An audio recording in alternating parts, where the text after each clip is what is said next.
Hello friends, मैं प्रियंका दूत स्वागत करती हूँ आपका आपके अपने चैनल ब्लॉग्स टू मैक थिंक में और साथ ही स्वागत करती हूँ आपका आओ अतीत में चले के आज के एपिसोड में, जहाँ हम जानेंगे वर निकासी की तैयारी के बारे में। हमने आपको लास्ट एपिसोड में बारात की तैयारी में कैसे दिन व्यतीत किया था वह बताया था। आज के एपिसोड में हम वर निकासी की तैयारी के बारे में बताएंगे। आइए कैलाश जी की कलम से जानते हैं क्या होता है वर निकासी की तैयारियों में। आपको आओ अतीत में चले के शाब्दिक धारावाहिक के जरिए खंडेलवाल वैश्य समाज की संस्कृति, संस्कार और रीति रिवाजों को सुनकर कैसा लग रहा है। कार्यक्रम में आपको शामिल करने में मैं कितना सफल हुआ इसका तो मुझे नहीं मालूम, परंतु मैं इतना कह सकता हूँ कि कल वर पक्ष के यहाँ बारात रवाना होने की बात चल रही थी। बारात में चलने के लिए सभी भाई बंधु तैयार खड़े हैं। फेटे यानी साफे कस के बांध लिए हैं। पगड़ियों के पेच देखते ही बन रहे हैं। चेहरे पर एक अजीब सी खुशी के भाव है। बाराती अपने मान मनवार खातिरदारी की कल्पना में खोए हुए हैं। अजय कांत जी राजेश जी से पूछ रहे हैं, अरे राजेश, ताश वास रखा कि कौन? ताश रख लीजिए, उठे गाँव में जाने मिलेगी कि कोनी। प्रकाश जी बोलियो, मैं 2 जोड़ी रख ली काका जी, थे चिंता मत करो। सामान के थैले पेटियां बैलगाड़ी में रखी जा रही है। बच्चे भी तैयार हैं। आपस में पूछ रहे हैं बारात कब जावेली।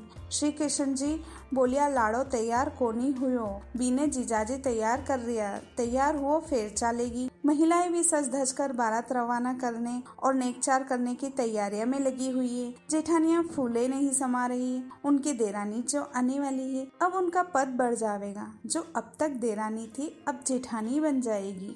कलावती जीजी, इमरती जीजी, आशा जीजी और ताखा जीजी और सभी बहनों की तो मत पूछो, बात मारे खुशी के पैर ही जमीन पर नहीं टिक रहे।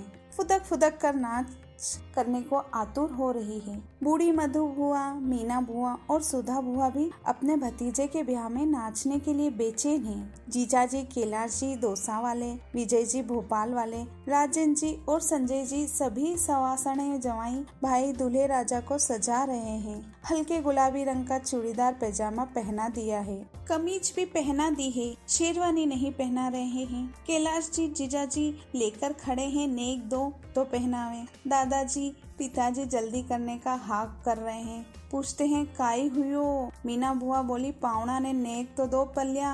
नेक दिया जाता है, दूल्हे को शेरवानी पहनाई गई, गले में कंठला, 4 लड़की सोने की लड़ पहनाई गई है।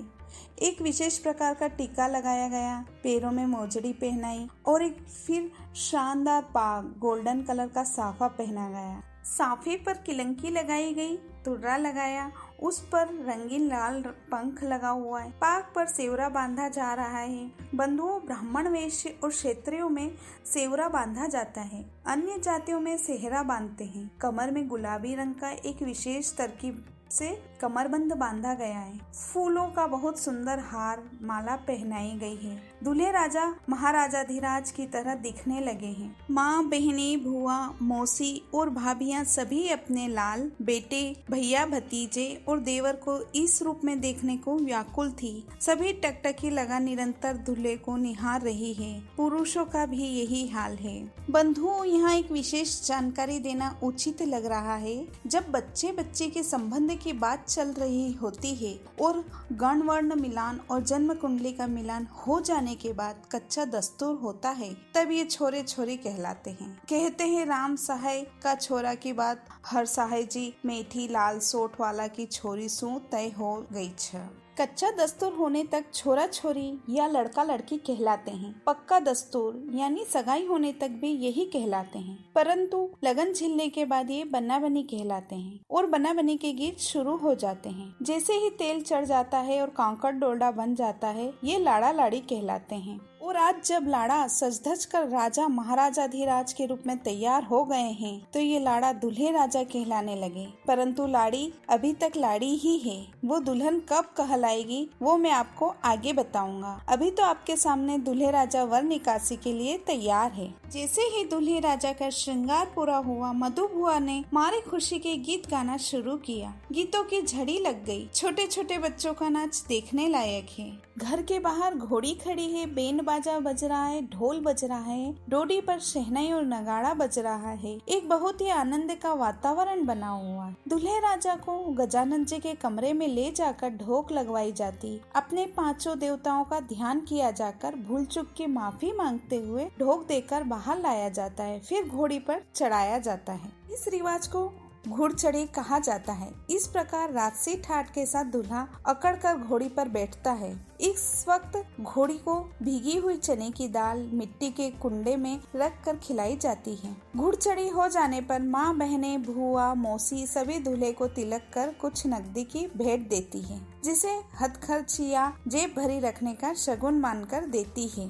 दूल्हे बने राजा जी अपनी बहनों को साड़ी उड़ाते हैं। अब नंबर आता है भाभी का, जो अपने देवर से हंसी ठिठोली करती है, उसके चुटिया भरती है और कान पकड़कर कहती है, अब आ रही है तुम्हारी कान पकड़ने वाली। बहुत नखरे करते थे, मैं ये नहीं खाऊंगा, मैं वो नहीं खाऊंगा, अब दिखाना नखरे। इस प्रकार की हंसी ठिठोली के बाद देवर की आंख में काजल डालने की रस्म अदा की जाती है। एक आंख में काजल डालकर देवर को छेड़ती है और नेक मांगती है। नेक मिलने पर दूसरी आंख में काजल डालकर नजर ना लगे, इसके लिए काजल का टीका माथे पर लगाया जाता है। राई लूण उसार कर नजर उतारती है। दूल्हे के आगे घोड़ी पर विधायक बने बच्चे को बिठाया जाता है। घोड़ी के आगे सभी बाराती होते हैं और बारातियों के आगे बैंड बाजा, ढोल आदि होते हैं। घोड़ी के पीछे सभी बहनें काकड़े उछालती हुई चलती है। बंधुओं, कुछ प्रश्न आपके दिमाग में उठ रहे हैं, जैसे दूल्हे को घोड़ी पर क्यों बिठाया जाता है? किसी अन्य जानवर, हाथी, ऊंट आदि पर क्यों नहीं बिठाते? घोड़ी पर ही क्यों? घोड़े पर क्यों नहीं बिठाते? वर निकासी क्यों निकाली जाती है? वर निकासी में महिलाएं घोड़ी के पीछे क्यों चलती है? बाराती घोड़ी से आगे क्यों चलते हैं? घोड़ी को चने की भीगी दाल क्यों खिलाई जाती है? माँ स्तनपान क्यों कराती है?